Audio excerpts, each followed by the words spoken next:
3,000 के आसपास था। ठीक है, चलिए अब हम मेन पॉइंट पे आते हैं कि आपका अभी के टाइम 27 में जब आपको वेतन आयोग मिलने वाला है जीडीएस कर्मचारियों को, बीपीएम को, एबीपीएम को, तब एरियर कितना बन रहा है। ठीक है, चलिए हम कैलकुलेट करते हैं। नमस्कार दोस्तों, कैसे हैं आप? आशा करता हूं कि आप काफ़ी अच्छे होंगे। हमारे इस वैकेंसी हब चैनल में आपका हार्दिक स्वागत है। तो जीडीएस कर्मचारियों को शायद आपको ये मालूम होगा कि 2018 में जब जीडीएस का वेतन आयोग आया था, जब जीडीएस पर 7वां वेतन आयोग लागू हुआ था, भले ही जीडीएस की सैलरी एकदम से बड़ा उछाल आया था। जो 4,000 सैलरी ले रहे थे, जो 5,000 सैलरी ले रहे थे, सीधा उनका 12,000 10,000 हो गया था। ठीक है, अभी के टाइम वो सैलरी 15 से 18,000 पा रहे हैं। लेकिन आपको वो उस टाइम एरियर भी दिया गया था, शायद आपको याद होगा। ठीक है, एरियर कितना मिला था? जीडीएस कर्मचारी ये उम्मीद लगा रहे थे कि उनको अच्छा खासा एरियर दिया जाएगा, लेकिन ऐसा नहीं हुआ। लेकिन उनके अकाउंट में कुछ पैसे आए थे। ठीक है, वो पैसे इस बार फिर से यहाँ पर आने वाले हैं, क्योंकि 8वां वेतन आयोग जीडीएस कर्मचारियों पर भी लागू होने जा रहा है। ठीक है, आपके एरियर की कैलकुलेशन सामने आई है। आपके हाथ में अभी के टाइम जो आपकी करंट सैलरी है, जितनी आप सैलरी ले रहे हैं, 12 से 15,000, 18,000, 20,000, जितनी भी सैलरी ले रहे हैं, उसके हिसाब से आपके 8वां वेतन आयोग 2027 में मिलने वाला है केंद्रीय कर्मचारियों के साथ जीडीएस कर्मचारियों को भी। तो उनके हाथ में एरियर मिलने वाला है। ये वीडियो उसी की रिगार्डिंग है, एक बड़ी इन्फॉर्मेशन सामने आई है। ठीक है, पूरा वीडियो जरूर देखिएगा। अगर आप चैनल पर नए हैं, चैनल को आप जरूर सब्सक्राइब कर लें, साथ में आप घंटी का निशान दबा दें, ताकि जब भी हम जीडीएस से रिगार्डिंग या पोस्ट ऑफिस से रिगार्डिंग कोई भी अपडेट सामने लाएं, वो सबसे पहले आप देख पाएँ। ठीक है, वीडियो लास्ट से जरूर देखिएगा कि लास्ट में बीपीएम के हाथ में कितना एरियर आने वाला है, एबीपीएम के हाथ में कितना एरियर आने वाला है, ये आपको मालूम चल जाएगा। इसके बाद शायद ही आपको एरियर की रिगार्डिंग कोई वीडियो देखने को मिलेगी। ठीक है, चलिए स्टार्ट करते हैं। लेकिन इससे पहले हमें इतिहास देखना पड़ेगा, जो आपको 2018 में जीडीएस कर्मचारियों को बीपीएम हो, एबीपीएम हो या डाक सेवक हो, उनको एरियर कितना मिला था और कैसे मिला था। लेकिन अब रूल पूरा चेंज हो चुका है। अपनी स्क्रीन पर, अपने बोर्ड पर आप देख पा रहे होंगे, ये मैंने एक चार्ट बनाया है जो 2018 में जीडीएस कर्मचारियों को एरियर दिया गया था। अब देखिए कैसे ये बनाया गया था, क्योंकि 2018 में जीडीएस का वेतन आयोग लागू हो गया था, लेकिन मिला कब से था? 1/1/2016 से। ठीक है, 1/1/2016 में बेसिक थी 4575 रुपये। ये मैं ए बीपीएम की दिखा रहा हूँ, बीपीएम की मैं आपको दिखाऊंगा। ठीक है, 4575 रुपये। वही 6 महीने बाद सेम रही, वही 6 महीने बाद ये बढ़ गई, क्योंकि डीए बढ़ा था उस टाइम। ठीक है, फिर 6 महीने बाद उतरे रही, फिर 6 महीने बाद 4745 रुपये यहाँ पर हो गई थी। 6 महीने बाद जो है आपका डीए बढ़ा था। ऐसे कैलकुलेशन एरियर किया गया था। ठीक है, जब हम बेसिक को 6 महीने से गुना करते हैं तो इतनी इतनी अमाउंट यहाँ पर निकल के आ रही है।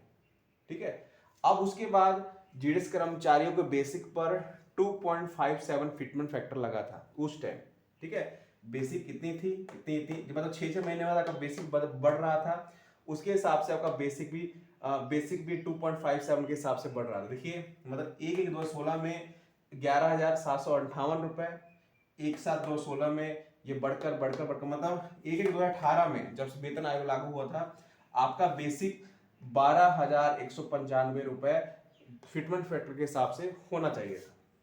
ठीक है, मतलब जब हम इसको मल्टीप्लाई करते हैं, गुना करते हैं, सरकार को आपको इतने पैसे देने थे, 70,547 रुपए, 71,857 रुपए, मतलब इतनी सैलरी आपकी हो जाती। जब हम इसका गैप निकालते हैं, मतलब 61,000 का और 70,000 का गैप निकालते हैं, तो सरकार को आपको कितने देने पड़ते? 4784 रुपए। यहाँ देखिए इतना ही था। अब जब इसको हम जोड़ते हैं, इसको हम जोड़ रहे हैं, तो 30,821 रुपए ये वाली अमाउंट जो है ये ए बीपीएम को मिली थी 30,821 रुपए। क्या आपको इतनी अमाउंट मिली थी? हाँ मिली थी, सभी ए बीपीएम को इतनी अमाउंट यहाँ पर मिली थी। तो ऐसे यहाँ पर एरियर कैलकुलेशन हुआ था 2018 में, मतलब हर 6 महीने बाद आपकी सैलरी कितनी होती, उसका गैप निकाला गया था। ठीक है, उसका गैप निकाला गया था, उस गैप को 6 महीने का जोड़कर आपको एरियर दिया गया था। यही यहाँ पर नुकसान हुआ था 6 महीने का। जैसे मान लीजिए 2016 से लागू था जीडीएस का वेतन आयोग, ठीक है, मिला था 2018 में, तो सरकार को 2 साल का एरियर देना चाहिए था, लेकिन नहीं, उन्होंने 6 महीने का एरियर आपको दिया था। ठीक है, ये तो ए बीपीएम की बात है। अपनी स्क्रीन पर आप बीपीएम का देख पा रहे होंगे, बीपीएम को देखिए अपनी स्क्रीन पर आप देख पा रहे होंगे, उनको आसपास 39,000 के आसपास एरियर मिला था। ठीक है, वही रूल वही रेगुलेशन, उनका बेसिक अलग था, ए बीपीएम का बेसिक अलग है। ठीक है, अगर हम अपनी स्क्रीन पर एक और कॉलम देख पा रहे होंगे, ये डाक सेवक है एमसी का, उनको शायद 18 से 20,000 के आसपास एरियर मिला था, क्योंकि उनका बेसिक 3,000 के आसपास था। ठीक है, चलिए अब हम मेन पॉइंट पे आते हैं कि आपका अभी के टाइम 27 में जब आपको वेतन आयोग मिलने वाला है जीडीएस कर्मचारियों को, बीपीएम को, ए बीपीएम को, तब एरियर कितना बन रहा है। ठीक है, चलिए हम कैलकुलेट करते हैं। यहाँ पर नोट कर दिया है payment of arrear in GDS to GDS 2026। अब यहाँ पर 7 करना पड़ेगा, अगर 2027 में आपको एरियर मिलने वाला है जब जीडीएस पर 8 सीपीसी लागू हो जाएगा। क्योंकि यहाँ पर खास तौर पे जो ज्योतिराज सिंधिया जी ने खास तौर पर बयान दिया है कि जीडीएस को भी 8 सीपीसी मिलेगा, लेकिन उनके लिए अलग कमेटी का गठन होगा। जैसे आप सभी जानते हैं कि दिवाली के टाइम अलग लेटर आता है जो बोनस का होता है, एरियर के लिए जो डीए बढ़ता है उसके लिए आपको अलग लेटर आता है। ठीक है, आपको ये शायद मालूम होगा। वैसे ही उन्होंने कहा है कि 8 सीपीसी के लिए मिलेगा जरूर। अब वही चीज़ होने वाली है जैसे 18 में हुआ था कि 6 महीने का एरियर आपको दिया गया था। ठीक है, तो अब यहाँ कैलकुलेट कर लेते हैं। अब हम यहाँ पर कैलकुलेट करेंगे यहाँ पर ए बीपीएम को कितना यहाँ पर मिलने वाला है एरियर, यहाँ पर बीपीएम को कितना एरियर यहाँ पर मिलने वाला है। ठीक है, आप इसकी वीडियो को देखिएगा ध्यान से। अब अभी के टाइम मान लीजिए जो नया जीडीएस भर्ती होता है तो उसकी बेसिक कितनी है 10,000। ठीक है, 10,000 रुपये है। डीए अभी कितना है, अभी 58%, अभी 60% नहीं हुआ है, 58%। ठीक है, तो 5800 रुपये डीए हो गया। ठीक है, मैं और कोई अलाउंसेस की बात यहाँ पर नहीं कह रहा हूँ। ठीक है, तो टोटल सैलरी कितनी हो गई 10,000, यहाँ पर कितनी हो गई 15,800 रुपये। ये सैलरी अभी के टाइम एक आम जो नया जीडीएस है उसको मिल रही है विदाउट अलाउंसेस। ठीक है, अब कहा जा रहा है कि 10,000 तो जीडीएस की सैलरी है। जैसे 18 में फिटमेंट फैक्टर 2.57 लगा था, इस पार्ट 1.92 यहाँ पर लगने वाला है। ठीक है, और जब हम इसको 10,000 को 1.9 से गुना करते हैं तो कितनी सैलरी बन रही है आपकी 19,200। ठीक है, ये आपको मिलेगा जब 8 सीपीसी आ जाएगा। तो मतलब पहले ही 15,800 आप ले रहे हैं, अभी 19,200 हो जाएगी। तो कितना गैप आया, अगर हम इसको माइनस कर देते हैं 15,800 में, तो 3,400 रुपए का गैप यहाँ पर आया। ठीक है, 34 सैलरी आपकी बढ़ी, और यही सैलरी आपको अब 6 महीने में मिलेगी। मतलब आपको एरियर मिलेगा, मतलब 3400 को अगर हम 6 से गुना करते हैं, ये 6 से हो गया। अगर सरकार चाहे तो, क्योंकि हमारा अब अलग से वेतन आयोग लागू होगा, तो अगर 3400 को हम 12 से गुना करते हैं तो कितनी बन रही है। अगर हम 3400 को यहाँ पर 6 से मल्टीप्लाई करते हैं तो 20,400 रुपये। अगर हम इसी को 3400 को 12 से मल्टीप्लाई करते हैं तो 40,800 रुपये। ये आपका एरिया यहाँ बन रहा है एक ए बीपीएम का। अब सरकार के डिपेंड करता है कि सरकार बीपीएम या ए बीपीएम या ग्रामीण डाक सेवा की रिपोर्ट को 6 महीने में सबमिट करती है कि 12 महीने में सबमिट करती है। आपको एरिया इतना ही बनने वाला है। ए बीपीएम की बात यहाँ पर कह रहा हूँ, 20,000 और 40,000 रुपये ये आपको एक्स्ट्रा मिलने वाले हैं। मतलब कुछ ज़्यादा अंतर नहीं है। क्यों नहीं अंतर है, क्योंकि आप सभी जानते हैं कि उस टाइम सैलरी 4,000 से सीधा 10,000 हुई थी।